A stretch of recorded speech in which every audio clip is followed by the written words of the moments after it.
ପିତାମହ ଭୀଷ୍ମ ମାନବ ଇତିହାସର ଏମିତି ଏକ ଅଦ୍ୱିତୀୟ ଚରିତ୍ର ଯିଏ ତାଙ୍କ ଜୀବନର ପ୍ରତ୍ୟେକ କ୍ଷଣକୁ କେବଳ ରାଜଧର୍ମ, ପରିବାର ଓ ଆତ୍ମସଂଯମ ପାଇଁ ଲଗେଇ ଦେଇଥିଲେ। ସେ କୁରୁବଂଶର ରକ୍ଷା ପାଇଁ ସମସ୍ତ ଶକ୍ତି ଓ ଜ୍ଞାନ ନିୟୋଜିତ କରିଥିଲେ। ମହାଭାରତ ଯୁଦ୍ଧରେ କୌରବ ପକ୍ଷର ସେନାପତି ଥିଲେ ସତ, କିନ୍ତୁ ସତ୍ୟ ଓ ନ୍ୟାୟ ପ୍ରତି ତାଙ୍କର ଭକ୍ତି କେବେ ଊଣା ହୋଇନଥିଲା। ସେ ପ୍ରତିଦିନ 10,000 ସୈନ୍ୟଙ୍କୁ ବଧ କରୁଥିଲେ, କିନ୍ତୁ ପାଣ୍ଡବ 5 ଭାଇଙ୍କର କିଛି ବି କ୍ଷତି ହୋଇନଥିଲା।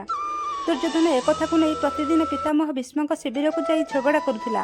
ଏହି କଥାରେ ପିତାମହ ଅତ୍ୟନ୍ତ ଭାବପ୍ରବଣ ହୋଇ କହିଥିଲେ, କାଲି ଯଦି ମୁଁ ଜୀବିତ ରହିବି ତାହେଲେ 5 ପାଣ୍ଡବଙ୍କ ବିନାଶ ନିଶ୍ଚିନ୍ତ କରିବି। ଏହି କଥା ଦୁଇ ଶିବିରରେ ପ୍ରଘଟ ହୋଇଗଲା। ତ ଦ୍ରୌପଦୀ ଶ୍ରୀକୃଷ୍ଣଙ୍କ ପାଖକୁ ଆସି କହିଲେ, ପ୍ରଭୁ ଆପଣ ଶୁଣିଛନ୍ତି ତ?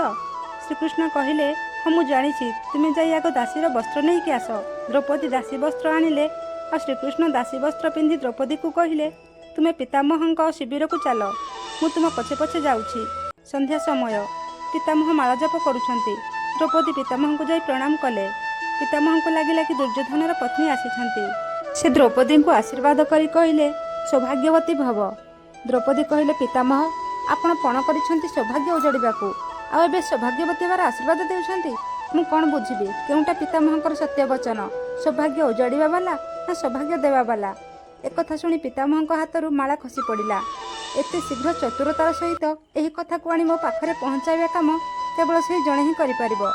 ଝିଅ, ତୋ ସୌଭାଗ୍ୟକୁ କିଏ ଉଜାଡ଼ି ପାରିବ? ମୋ ପରି 100 ଜଣ ଭୀଷ୍ମ ଆସିଲେ ବି ତୋର କିଛି କରିପାରିବେନି। ଯାହାର ରକ୍ଷକ ନିଜେ ଗୋବିନ୍ଦ ତୁମ ପାଇଁ ଦାସୀ ହେଇକି ଆସିଛନ୍ତି। ପିତାମହ ଶ୍ରୀକୃଷ୍ଣଙ୍କୁ କହିଲେ, ପ୍ରଭୁ ତୁମେ ତ ପ୍ରତିଜ୍ଞା ଭାଙ୍ଗିଲ, ହେଲେ ମୁଁ ତୁମର ପ୍ରତିଜ୍ଞା ଭାଙ୍ଗିବି। ତୁମେ ପ୍ରତିଜ୍ଞା କରିଥିଲ ନା ଯୁଦ୍ଧରେ କେବେ ଅସ୍ତ୍ର ଉଠାଇବ ନାହିଁ। ଆଜି ମୁଁ ଗଙ୍ଗାପୁତ୍ର କହୁଛି, କାଲି ତୁମେ ନିଶ୍ଚିନ୍ତ ଅସ୍ତ୍ର ଉଠାଇବ। ପ୍ରଭୁ କାଲି ଯଦି ମୁଁ ଜୀବିତ ରହିବି ତାହେଲେ ପାଣ୍ଡବଙ୍କ ଉପରେ ସରସନ୍ଧାନ ନିଶ୍ଚିନ୍ତ କରିବି। ମୁଁ ଯେତେବେଳେ ଯୁଦ୍ଧକ୍ଷେତ୍ରକୁ ଯିବି ମୋ ସାମ୍ନାରେ ଶିଖଣ୍ଡୀକୁ ଠିଆ କରିଦେବ। ମୁଁ ନାରୀ ଉପରେ କେବେ ଅସ୍ତ୍ର ଉଠାଇବି ନାହିଁ।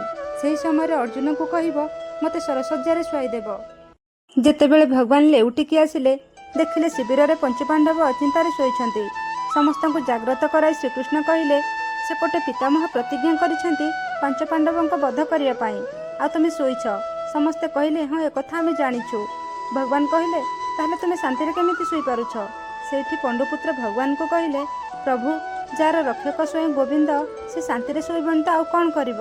ତାର ବ୍ୟବସ୍ଥା ତୁମେ ହିଁ କର। ଯଦି ଭଗବାନଙ୍କ ଉପରେ ଅତୁଟ ଭରସା ରଖି ତାଙ୍କ ପାଖରେ ନିଜକୁ ସମର୍ପି ଦେବ ତାହେଲେ ତୁମ ରକ୍ଷା ସେ ହିଁ କରିବେ।